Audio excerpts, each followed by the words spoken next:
যে বর্তমানে কিন্তু খেলার জায়গা খুঁজে পাওয়া কঠিন, মানে কঠিন, ডে বাই ডে আরো কঠিন হচ্ছে।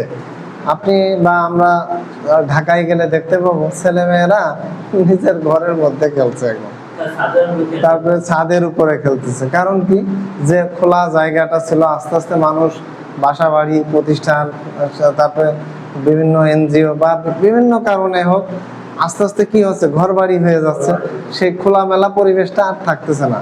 তো তাহলে আমরা শিক্ষা দেব কাকে, শারীরিক শিক্ষা দেব কাকে, সেই শিক্ষার পরিবেশটা কোথায়?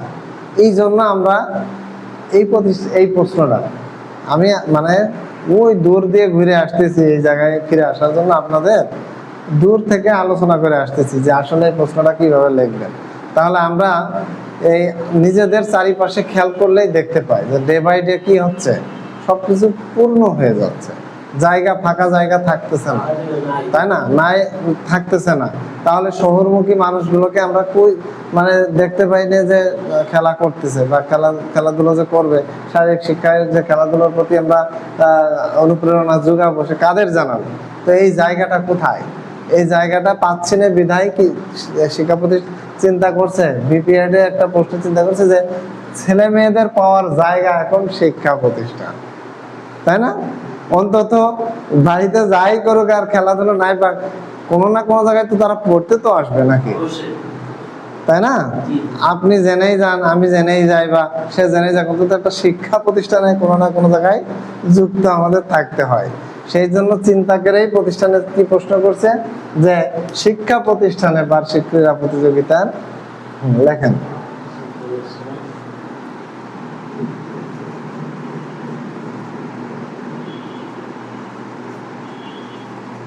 তাছাড়া তো জায়গা নেই, অন্তত শিক্ষা প্রতিষ্ঠানে ছেলে মেয়েদের পাবেন।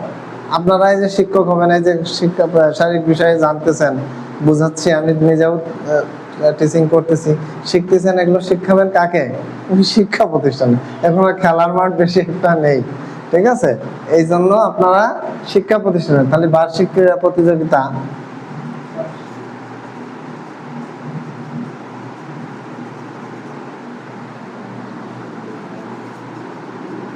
সুষ্ঠুভাবে, হ্যাঁ,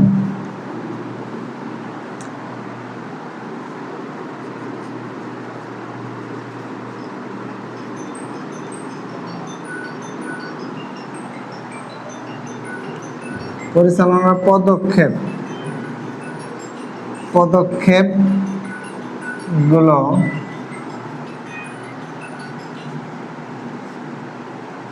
বর্ণনা করো।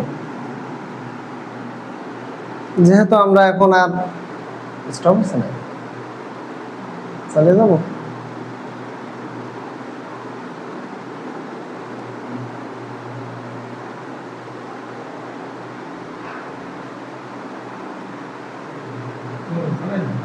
তাহলে যেহেতু আমরা এই শিক্ষা প্রতিষ্ঠান ছাড়া এখন বেশি একটা খেলার মাঠটা ওইভাবে ছাত্রছাত্রী বা শিক্ষার্থীদের পাচ্ছি না, সেই জন্য আমরা দেখতেছি অন্তত শিক্ষা প্রতিষ্ঠানের শিক্ষার্থীরা থাকে, ছেলে মেয়েদের পাওয়ার একটা ব্যবস্থা আছে। তাহলে আমরা সেই শিক্ষাটা অ্যাপ্লাই করার জন্য প্রতিষ্ঠানে বার্ষিক ক্রীড়া প্রতিযোগিতার ব্যবস্থা হয়। আর যে এর আগে একটা প্রশ্ন দেওয়া হয়েছে প্রাত্যহিক সমাবেশ, ওইটা আলোচনা করবো, ঠিক রিলেটেড প্রশ্ন হয় ওইটা, নাই এইটা পরীক্ষায় কমন পাবেনি। কথা বুঝতে পারছেন? একটা প্রশ্ন পরীক্ষায় ইনশাল্লাহ আসবেই। কিভাবে আসবে? প্রাত্যহিক সমাবেশ দেখেন বর্তমানে ওই যে অ্যাসেম্বলি যেটা বলি আমরা, অ্যাসেম্বলি প্রত্যেকদিন শিক্ষার্থীরা সর্বপ্রথম যে কি কয় অ্যাসেম্বলিতে দাঁড়ায়, এটাকেই বলা হয় প্রাত্যহিক সমাবেশ। মনে থাকবে? তাহলে প্রাত্যহিক সমাবেশটা কি? প্রতিদিন আমরা যে পিটিটা করি, স্কুল কলেজে যে পিটি করা হয়, ব্যবস্থা করা হয়, বইতে দেখবেন আরো সুন্দর করে আছে। আমি বলছি যে আপনাদের প্রত্যেকটা প্রশ্ন আমি সহজ করে দিব। হয়তো আপনি নিজে পড়তে গেলে কেমন কঠিন এলোমেলো তা আমার মুখের ভাষা যখন ক্লাসে প্রেজেন্ট আপনারা দুজন থাকতেছেন না, থাকতেছেন, তখন দেখবেন পড়তে গেলে ইজি হয়ে যাবে।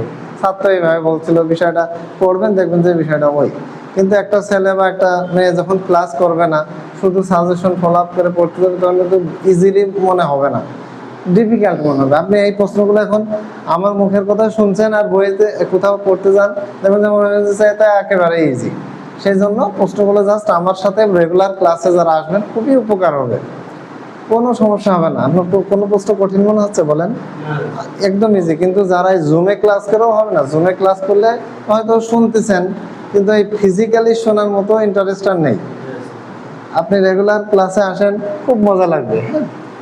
আর খেলাধুলার আপনাদের পিটির ব্যাপার আছে, সালাম আছে, তারপরে আরামে সোজা দাঁড়ানো, এগুলো আমি বিমান বাহিনীতে চাকরি করছি, সেটার থেকে শেখা আছে। আপনাদের ফিজিক্যালি শিক্ষা দেওয়া হবে, এগুলো আপনারা যে অ্যাপ্লাই করবেন শিক্ষা প্রতিষ্ঠানে, ঠিক আছে? আমরা অনেকে এগুলো জানি না। আচ্ছা, তো শিক্ষা প্রতিষ্ঠানে বার্ষিক ক্রীড়া প্রতিযোগিতাটা কি? এখানে একটা কথা আছে বার্ষিক। বার্ষিক মানে কি? বাৎসরিক।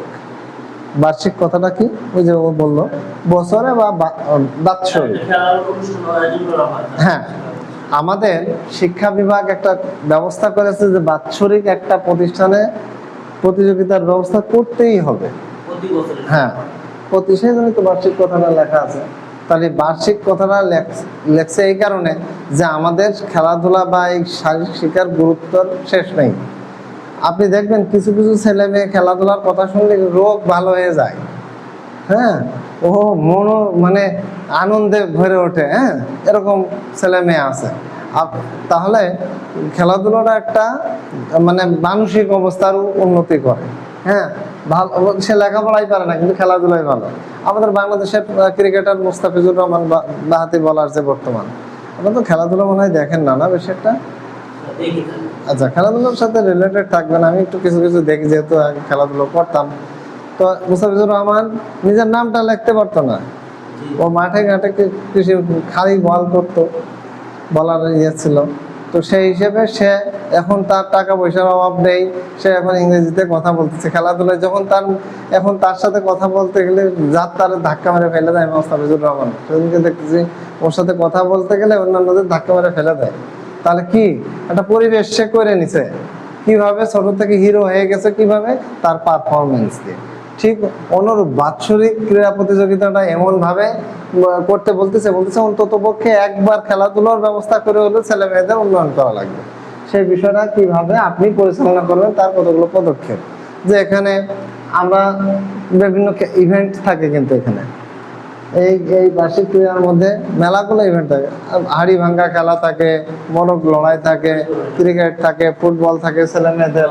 হ্যাঁ, অনেক অনেক ধরনের ইভেন্ট থাকে। তাহলে সেই ইভেন্টগুলো ধাপে ধাপে কিভাবে সুষ্ঠুভাবে পরিচালনা করবেন সেই বিষয়গুলো একটা কমিটি করে দেওয়া, ছেলেমেয়েদের প্রতিনিধি করে দেওয়া। আপনি এগুলো কিন্তু আমি যা বলছি শিরোনাম, এগুলো ব্যাখ্যা করবেন। তাহলে ওই একাই তো একটা হেড স্যারই তো সব দেখতে পারবে না, পারবে? তাহলে হেড স্যার কি করবে, একটা শ্রেণী অনুযায়ী বিভাগ করে দিবে যে এই স্যার এই খেলাটা পরিচালনা করবে, বা হ্যাঁ দল ভাগ করে দেবে। যেভাবে লেখলে ভালো হয়, পরিচালনা সহজ হয়, সেইভাবে। মূল কথা হলো পরিচালনা যেন সঠিকভাবে বাস্তবায়িত হয়, খেলাটা যেন সুচারুভাবে বা এই বার্ষিক প্রতিযোগিতাটা যেন সুচারুভাবে আপনি ফিনিশিং নামাইতে পারেন।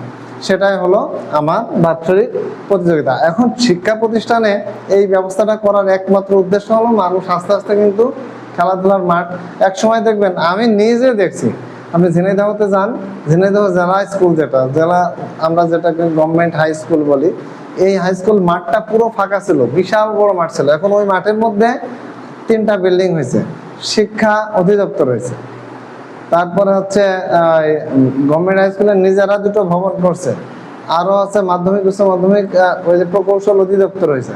তাই আস্তে আস্তে ওই খেলার মাঠের ভিতরে, হ্যাঁ, ঝিনাইদহ গভর্নমেন্ট হাই স্কুলে যাবেন, দেখবেন ওখানেই তো আমার বাসা। আমি ঝিনাইদহ থেকে কিন্তু এখানে ক্লাস নিতে আসি রেগুলার। তো তাহলে আস্তে আস্তে ওই মাঠটা জায়গা পায়নি, মাঠের ভিতরে যে ভবন বানাইতে হচ্ছে। তাহলে আমাদের ডে বাই ডে যে আরো মাঠ হবে এরকম চিন্তা তো আনাই যাবে না, বরং মাইনাসে যাবে, এটা চিন্তা করতে হচ্ছে। দিন দিন কি হচ্ছে, প্রতিষ্ঠান বাড়তেছে, দিন দিন মানুষ কৃষি নির্ভরশীল না হয়ে শহরমুখী হচ্ছে।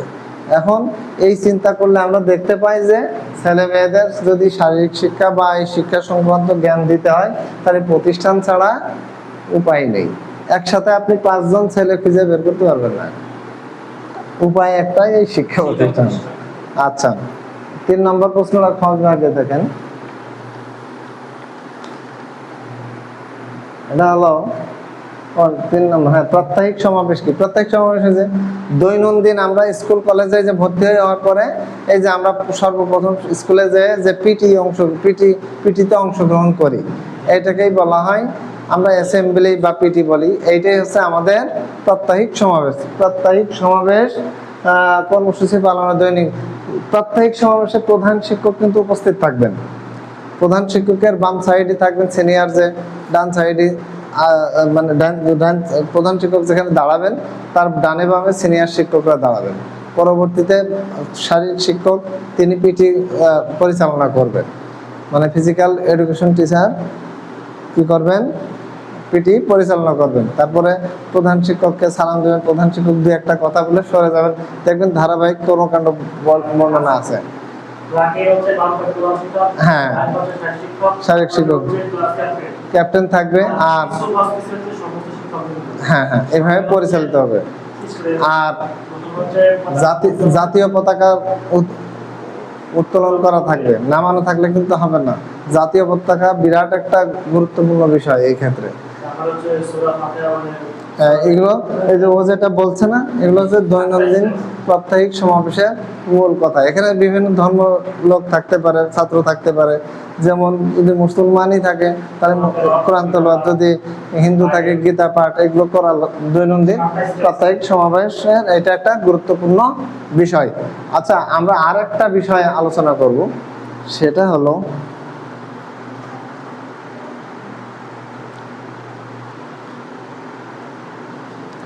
ইন হাউস পদ্ধতি। হাউস পদ্ধতিটা আমরা বলা হয়নি। হাউস পদ্ধতি কি লেখছি? হাউস পদ্ধতি কি এবং কত প্রকার, কি কি লেখা হয়েছে না? প্রশ্ন দিয়েছি না? আচ্ছা, হাউস পদ্ধতি হচ্ছে শিক্ষা প্রতিষ্ঠানেই চলে। হাউস পদ্ধতি কাকে বলবো? যে পদ্ধতিতে কোনো শিক্ষা প্রতিষ্ঠানের ভিতরে শুধুমাত্র শিক্ষার্থীদেরকে নিয়ে, যার যে পারফরমেন্স, যার যে দক্ষতা, যার যে মানে দক্ষতা বা জ্ঞান বুদ্ধি অভিজ্ঞতা আছে, এইগুলোর মাধ্যমে যে প্রতিযোগিতা ব্যবস্থা করা হয় তার মধ্যে বাছাই করার পদ্ধতিকে বলা হয় ইন হাউস পদ্ধতি। কি বললাম? যে কোনো শিক্ষা প্রতিষ্ঠান হতে পারে, বা এটা যে আমাদের ইন্টারমুরাল পড়ছি না, ইন্টারমুরাল পদ্ধতির মতনই নিজেদের মধ্যেই যাচাই বাছাই পদ্ধতি, নিজেদের ভিতরে যাচাই বাছাই পদ্ধতি। ধরেন যে আমাদের ফরিদপুরে একটা জেলা ভিত্তিক একটা প্রতিযোগিতা খেলা হবে। এখন এখানে 10টা দল থাকবে, তার মধ্যে ইউনিয়ন ভিত্তিক দল। যেমন এখানে যে ইউনিয়নটা আছে, এই ইউনিয়নের একটা টিম হবে। এখন এই টিমে 11টা প্লেয়ার মেইন খেলবে। ফুটবল খেলায় ধরেন 11টা প্লেয়ার মেইন খেলবে, 15 জন মতো থাকে। তো 15টা প্লেয়ার কি আপনার একা প্রতিষ্ঠান থেকে যাবে? না। আপনার একা প্রতিষ্ঠান থেকে যাবে কি? যাবে না। আপনার প্রতিষ্ঠানে ভিতর থেকে আপনি যাচাই বাছাই করবেন ইন হাউস, মানে ইন মানে মধ্যে, হাউস মানে বাড়ি বা ঘর। এই বাড়ির ভিতরে বা এই প্রতিষ্ঠানের মধ্যে যে প্লেয়ারগুলো আছে তাদের মধ্যে আপনি যাচাই বাছাই করে দেখলেন যে ও ভালো খেলে, ও ভালো পারে, ওর অভিজ্ঞতাটা ভালো, ওর দক্ষতা ভালো।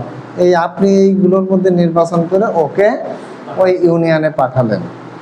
আগে পাঠালেন ইউনিয়নে, এরই মধ্যে যাচাই বাছাই হবে কিন্তু। হ্যাঁ, ইউনিয়নের ভিতরেও যাচাই বাছাই হবে। মনে করেন আমার ইউনিয়ন থেকে একটা টিম যাবে, তো একটা ইউনিয়ন তো কম বড় না, ভালো প্লেয়ার মোটামুটি আপনার জায়গা থেকে যাচাই বাছাই করে 2 জন পাঠালেন, আর একজনরাও 2 জন পাঠালো, আর একজনরাও 2 জন পাঠালো। এরকম একটা ইউনিয়ন থেকে দেখবেন যে পাঠাইতে 50 জন ভালোটা পাঠাইছে। আপনি তো 50 জনকেই নেবেন না, ওখানেও একটা ইন হাউস যাচাই বাছাই হবে।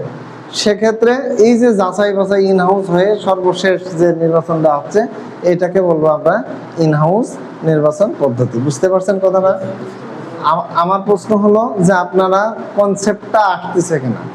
ইন হাউস পদ্ধতি হলো আপনি আপনার ভিতরে যাচাই বাছাই করে একজন দক্ষ প্লেয়ার নির্ণয় করবেন। তাহলে ইন হাউস পদ্ধতিটা আছে 3 প্রকার। হ্যাঁ, ইন হাউস পদ্ধতিটা আছে, এটা সাধারণত কি বলছিলাম আমি, যে শিক্ষা প্রতিষ্ঠানে, এটা কিন্তু শিক্ষা প্রতিষ্ঠানে করা, মানে এই পদ্ধতিটা শিক্ষা প্রতিষ্ঠানে অ্যাপ্লাই করা হয়ে থাকে।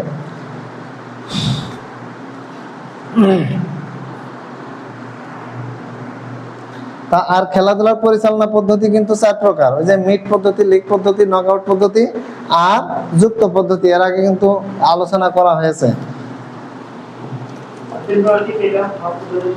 তাহলে আমরা এখন আলোচনা করব এটা। আর ট্রাকের ব্যাপারে কিছু বলেছি আমি।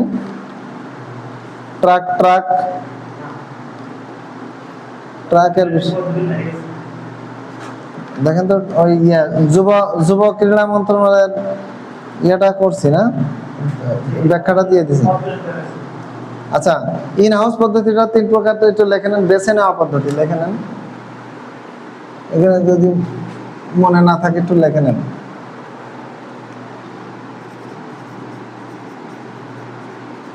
ইন হাউস পদ্ধতি 3 প্রকার।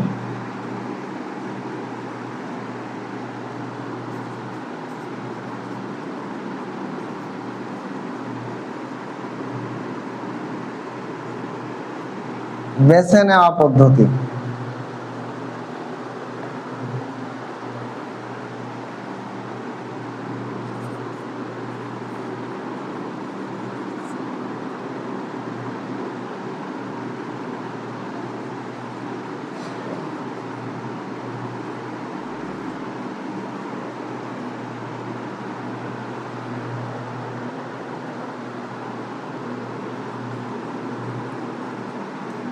আচ্ছা, এই জিনিসটা সম্পর্কে আপনার ক্রমিক সংখ্যা অনুযায়ী পদ্ধতি, এটা এমনি বেসিক ধারণা রাখি, কেউ বলতে পারবেন আপনার দুজন?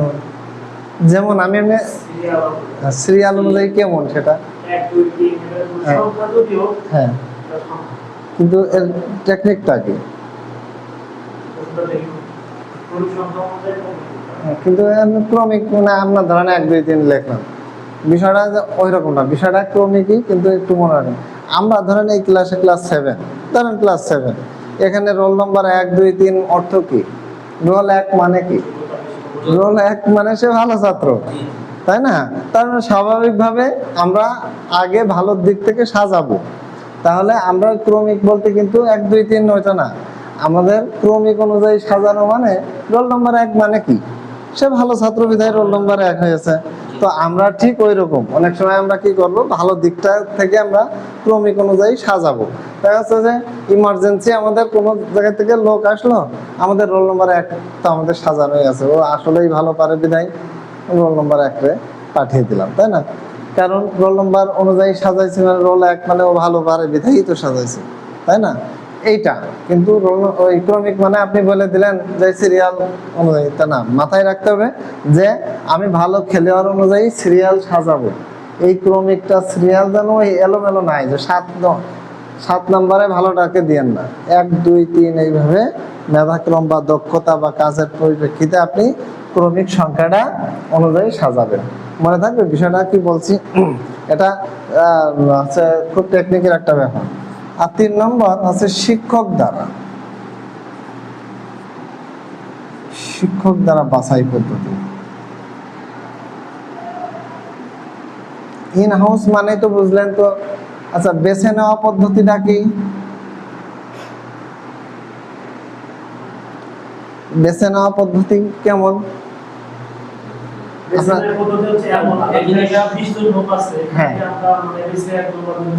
হ্যাঁ, যেমন আমি দেখাই আপনার, এমনিতেই বেসিকটা আপনাদের কাজ করতেছে।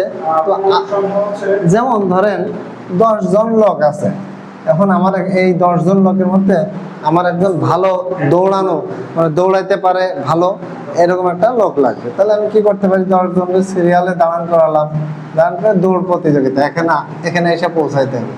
তাহলে 3 আগে এসলো, তারপরে 4 এতটুকু গেছে, 2 এতটুকু গেছে, 1 প্রায় কাছাকাছি গেছে, কিন্তু 3 পৌঁছে গেছে, আর 5 একেবারেই পৌঁছে গেছে।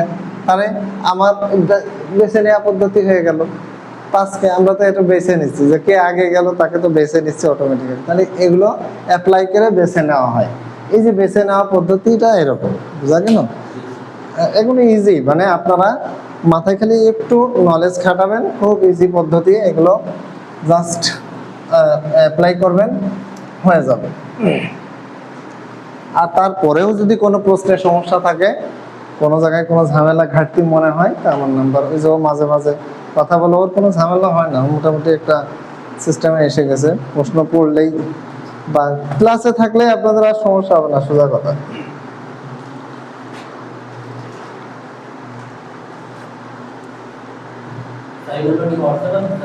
হ্যাঁ সব আছে ওটাই।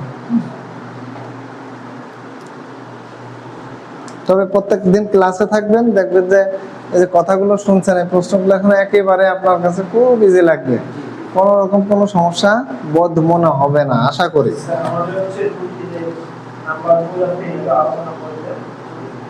কোনটা?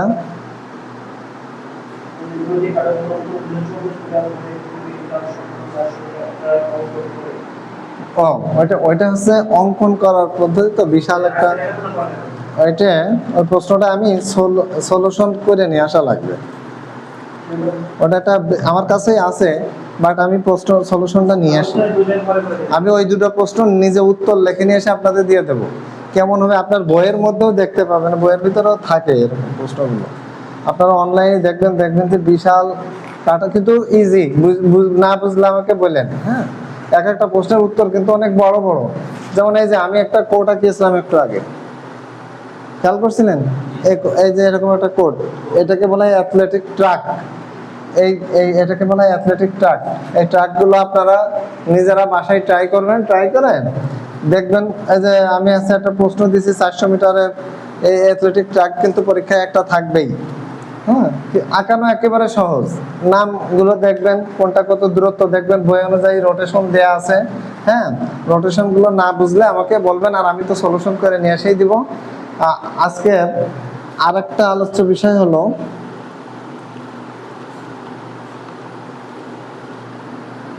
কিছু শর্ট প্রশ্ন, মনে হয় তোমার নাম কি জানো? মমিন। হ্যাঁ, মমিন ভুলে যাচ্ছি। আর তোমার নাম? বাসার এই শর্ট প্রশ্নগুলো কিন্তু প্রথম অংশটা জানাটাই কিন্তু আসল ব্যাপার। এই শর্ট প্রশ্নকে লেন্থ আকারে লিখতে পারার পদ্ধতি হচ্ছে তোমার এই মানে বেসিক নলেজটা প্রকাশ পাওয়া। তোমার পরীক্ষার খাতায় যেমন মিট কি, মিট যদি তুমি না জানো তাহলে কিন্তু মিট সংক্রান্ত তুমি শিরোনাম লিখতে পারবে না। সেই জন্য শর্ট প্রশ্নগুলো আগে জানতে হবে। শারীরিক কর্মসূচি কি, যেমন শরীর সুস্থ রাখার জন্য কি কি কর্মসূচি আমরা অ্যাপ্লাই করতে পারি, মানে মূল থিমটা জানতে হবে। মূল থিম যদি জানতে পারা যায় তাহলে আমি ওই বিষয়ে ডিটেলস লিখতে পারবো, তাই না? তাহলে মূল থিমস যখন আমরা জানতে পারবো, ওই বিষয়ে মূল ডিটেলস লিখতে পারবো। তাহলে আরেকটা নতুন বিষয় শুরু করতে চাচ্ছিলাম, 6টা প্রশ্ন মনে হয় দিয়েছিলাম না? ওই বিষয়, হ্যাঁ, ওই যে আজকে নতুন বিষয়, ওইটা আগামী দিন তাহলে আমরা শুরু করব।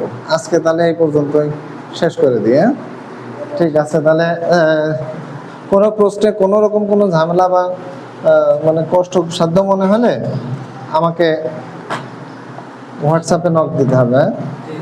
ঠিক আছে, ওকে। আজকের মতো সবাইকে এই পর্যন্তই ক্লাস। ধন্যবাদ সবাইকে। আচ্ছা, আসসালামু আলাইকুম। মানব কই, ক্লাস ক্লোজ করে দিলাম তো। না, ক্লাস সাবজেক্টই শেষ হয়ে গেছে আজকে, বন্ধ নেই।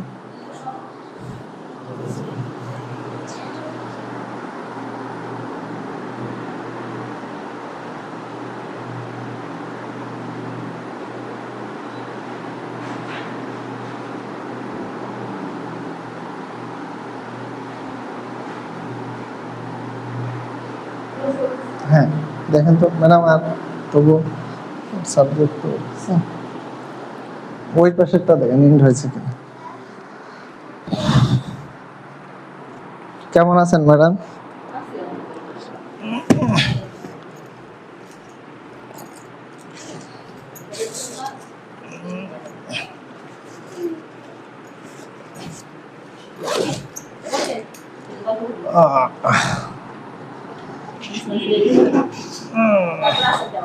আলহামদুলিল্লাহ, আল্লাহ ভালো রাখছে।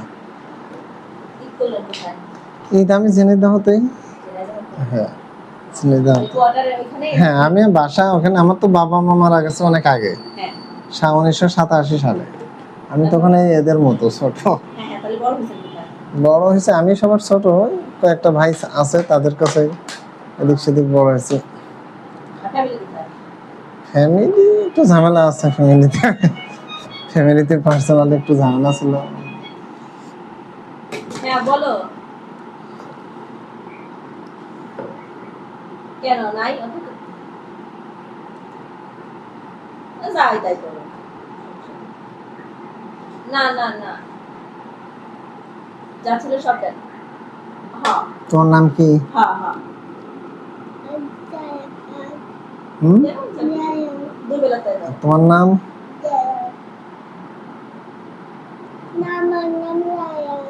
রাইহান। আচ্ছা রাইহান কার নাম? না না আমি চলে জায়ান। সেভ হবে বা কিছু একটা হবে, তা তো কিছু হয় না। ইয়া কোথায় গেছে ম্যাডাম? এই এটা বাইরে তো গেল। যশোরে কোথায় ক্লাস নেন স্যার? যশোরও এটা কোচিং এর ক্লাস। কিসের কোচিং? এই হ্যাঁ চাকরি। চাকরি করছি না কেন যেরা ওনাদের মাহফুজ ছিল না, মাহফুজ যে করে ও তো কোচিং করে, হচ্ছে নিবন্ধনের কোচিং। হ্যাঁ হ্যাঁ আমি হচ্ছে মানে শারীরিক শিক্ষার উপরে, মানে এই ফিজিক্যালের 140 যে মার্কস না, এটা 140 যে মার্কস, ওই মার্কসের ফিজিক্যাল ক্লাস সহ ওদের চাকরি প্রস্তুতি নিচ্ছি। আমি এখানে জয়েন করার আগে এই জন্য বলছিলাম না একদিন যে ওই আমার অন্য ভাই ক্লাস নেই তো সিস্টেমে, ওদের ক্লাস কত? ওদের আমি শুক্রবার বিকেলে নিই। শুক্রবার বিকেলে? আজকে এসে তো অনেকক্ষণ দাঁড়ায় ছিলেন। হ্যাঁ অনেকক্ষণ দাঁড়িয়েছি। মানবর ছিল কখন? আমি ঢুকলাম তার আগে মনে হয় না। না ও আর আমি প্রায় ওই আগে আসছে, মানব আমারও আগে আসছে। তো ওই সময় আমি ঢুকলাম, ও আমি সাইকেল 9:10 মনে হয় ঢুকছি। না ওর দেখলাম যে সাইকেলই করতেছে। না ও আপনি আসলেন সাইকেল থেকে নেমে আচ্ছা আমি কিন্তু ভিডিওটা করতে পারি না। আর আমি নিজে একটা প্রতিনিধি শারীরিক শিক্ষার উপর আমার স্কিল অনেক বেশি। আমি আগে জাতীয় প্লেয়ার ছিলাম, তারপরে খেলাধুলো সময়ের উপর ডিপেন্ড করতেছে। হ্যাঁ, হ্যাঁ। আপনি এই আপনার অফিস থেকে মানে আর আপনাদের এটাই আমার বেশ দূরত্ব হয়ে যায়, এটাই হচ্ছে সমস্যা। মনে করেন নিজের একটা প্রতিষ্ঠান সেই মায়ের উপর দিয়ে ফেললাম। না আমি এই জন্যই তো আসতেছি যে এখানে পড়া নিজেও পড়েছি, আবার একটু ইয়ে হচ্ছে আমার এখানে। ঈদের আগে ম্যাডাম এখানে আমি হচ্ছে 200 টাকা করে দিতাম গাড়িতে, এই এখন থেকে 250 টাকা নিচ্ছে। দাম বাড়াইছে নাকি আমি জানি না, ওরা আজকে দেখি 600 টাকা খরচ হয়ে যাবে, বিরাট ব্যাপার। পরে এই আছে অবস্থা, আর গাড়ির আওলারা তো বেশ